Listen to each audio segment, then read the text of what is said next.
दोस्तों, ये किस्सा उस समय का है जब कर्ण कुरुक्षेत्र में घायल पड़ा अपनी मृत्यु की प्रतीक्षा कर रहा था और पांडवों के खेमे में कर्ण के मारे जाने की खुशी मनाई जा रही थी। ऐसे ही समय में अर्जुन ने भगवान कृष्ण से अहंकारवश यह कह दिया था कि आपका दानवीर कर्ण तो समाप्त हो गया। भगवान कृष्ण ने महसूस कर लिया कि अर्जुन के शब्दों में अहंकार है, इसलिए उन्होंने यह कह दिया कि कर्ण दानवीर ही नहीं, महादानी है। उसके काल में उससे बड़ा दानी कोई नहीं हो पाया।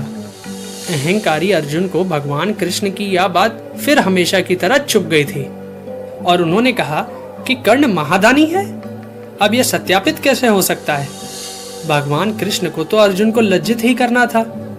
इसलिए उन्होंने अर्जुन से कहा कि मृत्यु की प्रतीक्षा करता हुआ कर्ण अभी भी इसे सत्यार्थ कर सकता है। यह बात सुनकर अर्जुन और भी विचलित हो गए और उन्होंने भगवान कृष्ण से कहा कि अब तो आपको इस बात को सत्यार्थ ही करना पड़ेगा केशव, और अगर कर्ण यह सत्यार्थ कर देगा तो मैं उसे महादानी मान लूंगा। अर्जुन के ऐसा कहने पर भगवान कृष्ण ने अर्जुन के साथ ब्राह्मण का भेष बनाया और कुरुक्षेत्र में उस स्थान पर आ गए जहां कर्ण घायल पड़ा अपनी अंतिम सांसें ले रहा था। कर्ण के पास आकर भगवान कृष्ण ने कर्ण से यह कहा कि हे अंगराज, मैं बड़ी दूर से आपके पास आया हूँ, परंतु आपकी यह स्थिति देख मुझे आपसे याचना करने का साहस भी नहीं हो रहा है। अतः मैं जिस प्रकार आया था उसी प्रकार वापस चला जाता हूँ। इतना कहकर भगवान कृष्ण वापस जाने के लिए मुड़ते हैं तो घायल कर्ण उन्हें रोककर कहता है कि जब तक मेरी सांसें चल रही हैं तब तक मेरे पास आया याचक वापस चला जाए, ऐसा कैसे हो सकता है? फिर कर्ण उन्हें अपने 2 सोने के दांत दिखाता हुआ कहता है कि हे ब्राह्मण देव, आप मेरे इन 2 सोने के दांतों को तोड़ लीजिए। भगवान कृष्ण कहते हैं कि दान आप दे रहे हैं अंगराज, मैं पाप क्यों लूं आपके दांत तोड़ने का?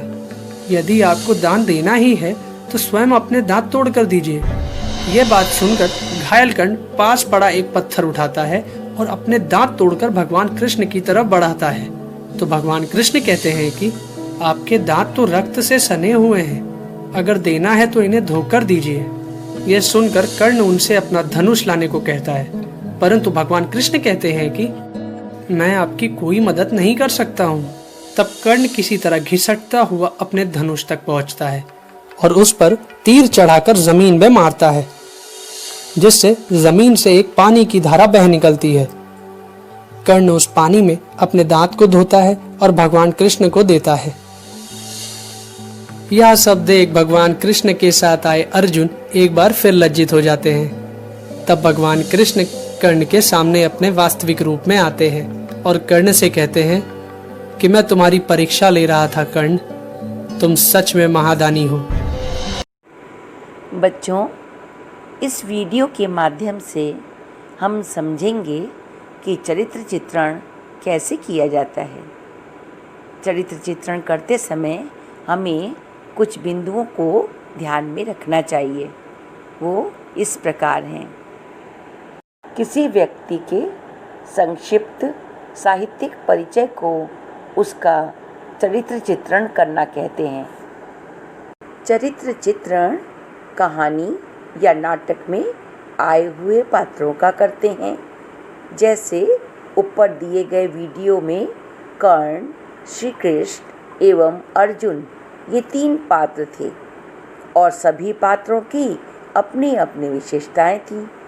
उन्हीं विशेषताओं को पात्रों के अनुसार लिखना चरित्र चित्रण कहलाता है। चरित्र की विशेषताएं कुछ प्रत्यक्ष रूप से कहानी या नाटक में दिखाई देती हैं, जिन्हें हम ज्यों का त्यों उतार सकते हैं।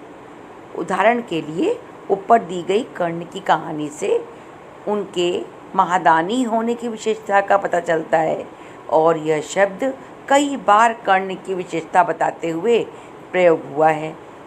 इसे हम आसानी से समझ सकते हैं और कर्ण के चरित्र चित्रण के रूप में प्रयोग कर सकते हैं। कुछ विशेषताएं कहानी में छिपी रहती हैं, जिन्हें हम कहानी को अच्छी तरह से पढ़कर ही समझ सकते हैं।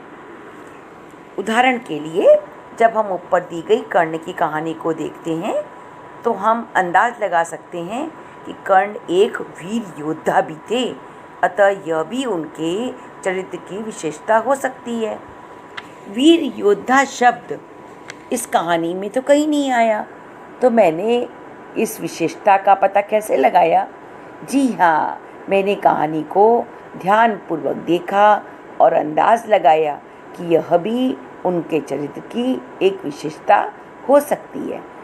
तो बच्चों, आप भी कभी भी चरित्र चित्रण करना हो तो दी हुई कहानी को अच्छी तरह से देखेंगे और पढ़ेंगे, तभी आप अच्छी तरह से चरित्र चित्रण कर सकेंगे।